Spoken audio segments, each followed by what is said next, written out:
കഥ ആകാശഗുഹ. രചന Tony Francis. പ്രതീക്ഷിക്കാത്ത മഴ. ഓടി സൂപ്പർമാർക്കറ്റിന്റെ വരാന്തയിൽ കയറി. രാത്രിയിൽ മഴലക്ഷണങ്ങൾ കണ്ടു. ആകാശനിലയിലേക്ക് തണുത്ത കാറ്റ് കുതിച്ചെത്തി. എഴുന്നേറ്റ് ജനാലകൾ അടച്ചു. വെറും വയറ്റിലൊരു ഗ്രീൻ ടീ ഫ്ലാറ്റിലാണെങ്കിൽ പതിവുണ്ട്. അന്നേരമാണ് പത്രവായന. വായനയെന്ന് പറയാനാകില്ല, തലക്കെട്ട് വായിച്ചു പോകും. ഇന്നത്തെ വാർത്തകൾ അറിയാൻ തലക്കെട്ട് ധാരാളം. ബംഗാൾ ഉൾക്കടലിൽ ന്യൂനമർദ്ദം രൂപപ്പെടുന്നുവെന്ന വാർത്ത വായിച്ചതോർത്തു. സിനിമയിൽ നടൻ പൃഥ്വിരാജ് പറയുന്നത് പോലെ, അതിനെന്താ, അതങ്ങ് ബംഗാളിലല്ലേ? അല്ലെങ്കിലും ഇപ്പോൾ അങ്ങനെയാണ് കാര്യങ്ങൾ. ഇസ്രയേലിൽ യുദ്ധം നടക്കുന്നു, അതങ്ങ് ഇസ്രായേലിലല്ലേ? കാശ്മീരിൽ ചാവേർ ആക്രമണം, നിരവധി പേർ കൊല്ലപ്പെട്ടു, അതങ്ങ് കാശ്മീരിലല്ലേ? തൊഴിലാളികൾ തുരങ്കത്തിൽപ്പെട്ടു, അതിനെന്താ, അതങ്ങ് ഉത്തരാഖണ്ഡിലല്ലേ? നമുക്ക് വരുമ്പോഴേ അത് നമ്മുടേതാകുന്നുള്ളൂ. മഴയെന്ന് കേൾക്കുമ്പോൾ പേടിയാണെന്ന് ഒരനുഭവം വന്നപ്പോൾ മഴപ്പേടി വിടാതെ പിന്തുടരുന്നു. ഇത്തരത്തിലുള്ള ന്യൂനമർദ്ദങ്ങളാണല്ലോ വെള്ളപ്പൊക്കവും ഉരുൾപൊട്ടലുമൊക്കെയായി മാറുന്നത്. മഴ കടുത്തു. വരാന്ത ആളുകളെ കൊണ്ട് നിറഞ്ഞു. മഴ 1 മണിക്കൂർ ഇങ്ങനെ തുടർന്നാൽ നഗരം വെള്ളത്തിലാകും. കാൽനട പോലും അസാധ്യം. വെള്ളത്തിന് പോകാനൊരു വഴിയില്ല. ആ നേരി കണ്ടിട്ടും കണ്ടില്ലെന്ന് നടിക്കുന്ന അധികാരികൾ. ഒട്ടുമിക്ക നഗരത്തിലെയും അവസ്ഥ വ്യത്യസ്തമല്ല.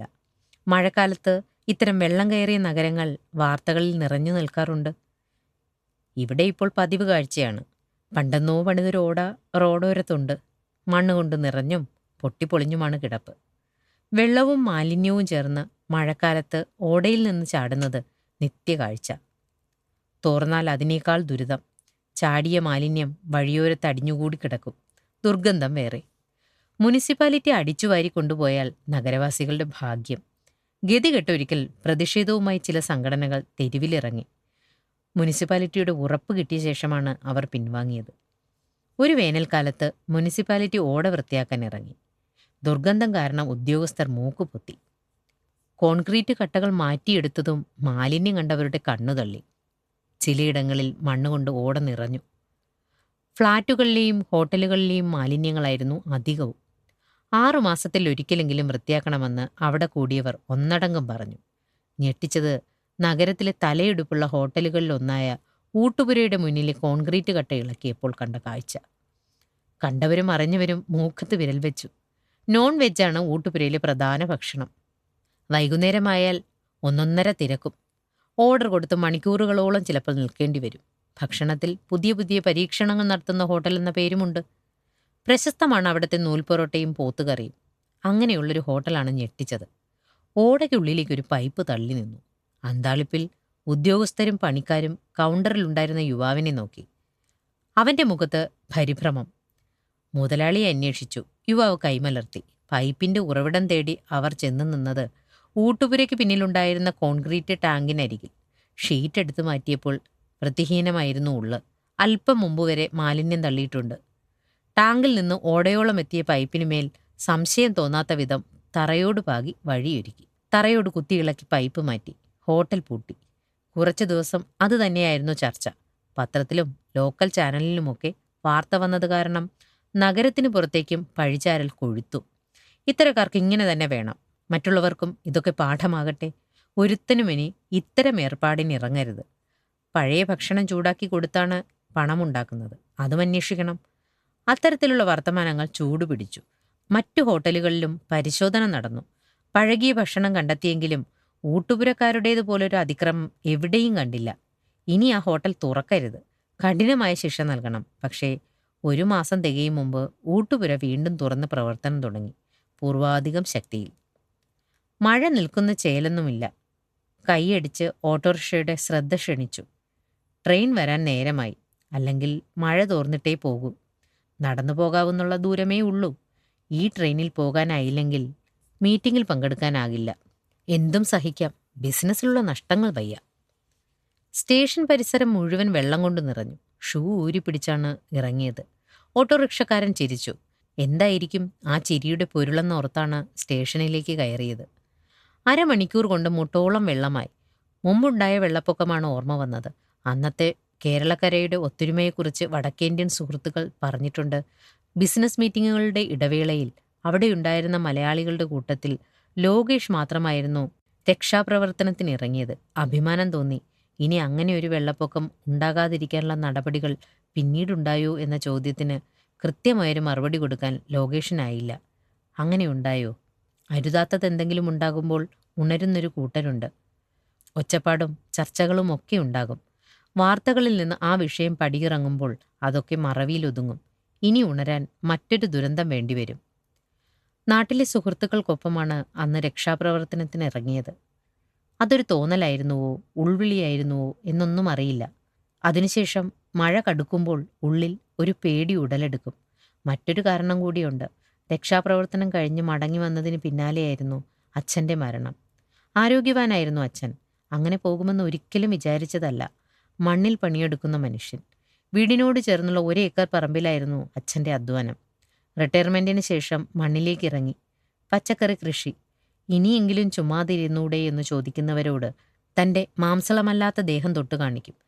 അതൊന്ന് കാണേണ്ട കാഴ്ചയാണ്. ജിമ്മിൽ പോയി പെരുപ്പിക്കുന്ന യുവാക്കളെപ്പോലെ ഉശിരുണ്ടാകും അന്നേരം. വിഷരഹിത പച്ചക്കറി എന്ന ലക്ഷ്യത്തിൽ തുടങ്ങി വൻ വിജയമായത് അച്ഛൻ്റെ അധ്വാനം കൊണ്ട് മാത്രം. 1-2 വട്ടം അതിൻ്റെ പേരിൽ കൃഷിഭവൻ പൊന്നാടയണിയിച്ചു. വീട്ടിലേക്കുള്ളത് എടുത്ത ശേഷം ബാക്കി ജൈവ കൃഷി വിൽക്കുന്ന ഷോപ്പിലെത്തിക്കും. നല്ലൊരു വരുമാനമുണ്ടായി. സാധാരണ പച്ചക്കറിയിൽ നിന്ന് അധിക വിലയായിട്ടും വൈകിട്ടോടെ തീരും. എല്ലുപൊടിയും ചാണകവുമാണ് വളം. ചാണകത്തിൽ വിഷമില്ലേ എന്ന സംശയം ഇല്ലാതില്ല.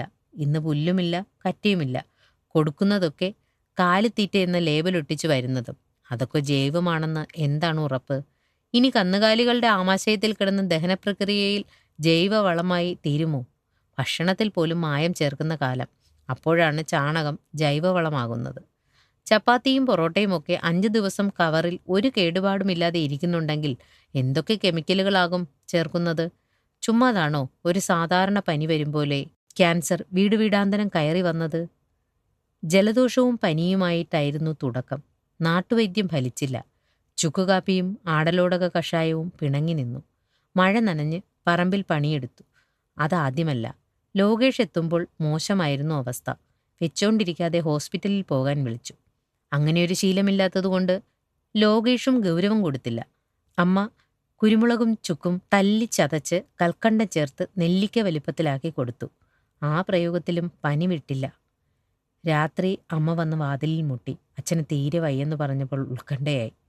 വെട്ടിവിറയ്ക്കുകയും പിച്ചുമ്പയും പറയുകയും ചെയ്യുന്ന അച്ഛനെ കണ്ടപ്പോൾ പന്തികേട് തോന്നി. തോളിലൂടെ കൈയിട്ട് ചേർത്ത് പിടിച്ചാണ് വണ്ടിയിൽ കയറ്റിയത്. നിൽക്കാൻ കൂടി ത്രാണിയില്ല. അമ്മയുടെ മടിയിൽ തളർന്നു കിടക്കുന്ന അച്ഛനെ ആ വിധം മുമ്പൊന്നും കണ്ടിട്ടില്ല.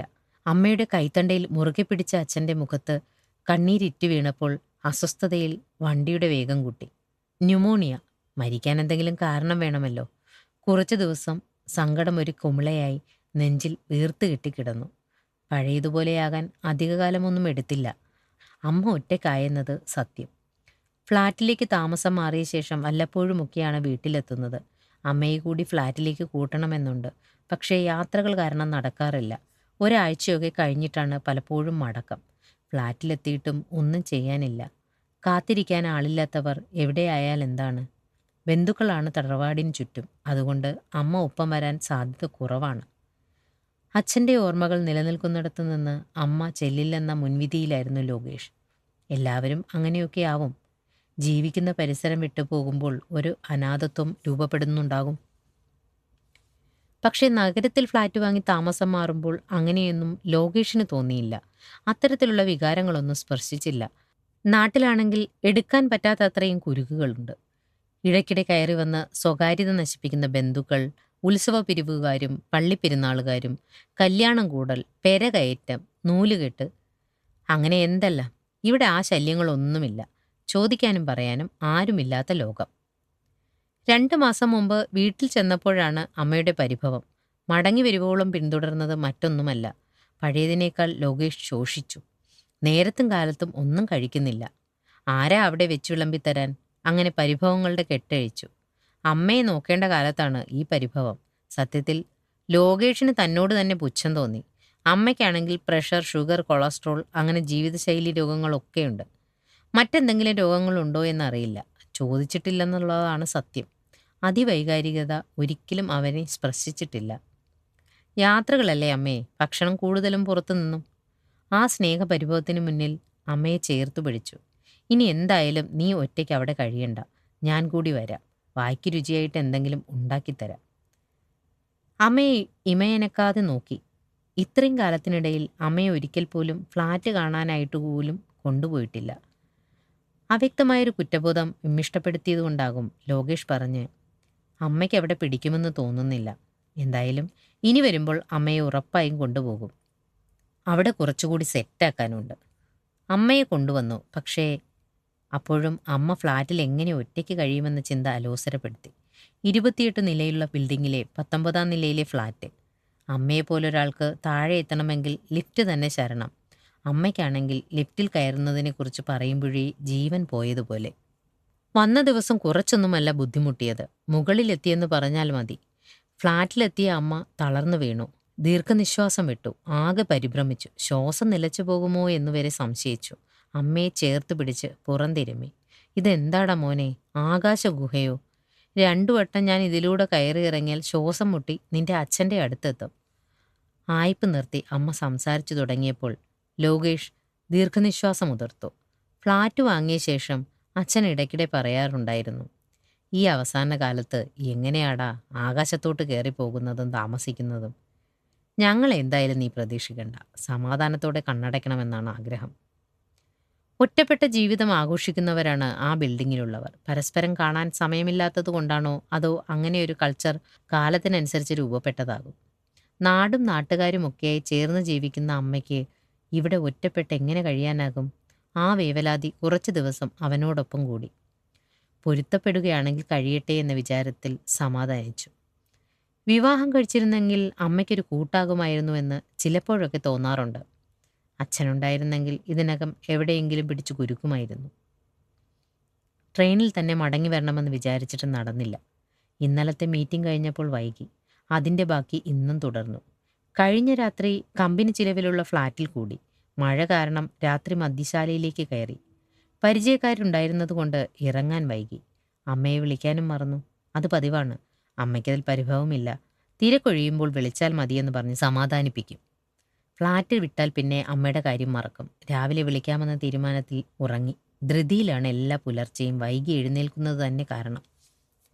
രാവിലെ ക്ലോസറ്റിലിരുന്നപ്പോൾ അമ്മയെ വിളിച്ചു. കിട്ടിയില്ല. റിംഗ് ഉണ്ട്. അടുക്കളയിലാകും. കാണുമ്പോൾ തിരിച്ചു വിളിക്കും, അല്ലെങ്കിൽ പിന്നീട് വിളിക്കാം. പക്ഷെ മറന്നു. മടക്കയാത്രയിൽ ബസ്സിലിരിക്കുമ്പോൾ വീണ്ടും ഓർത്തു.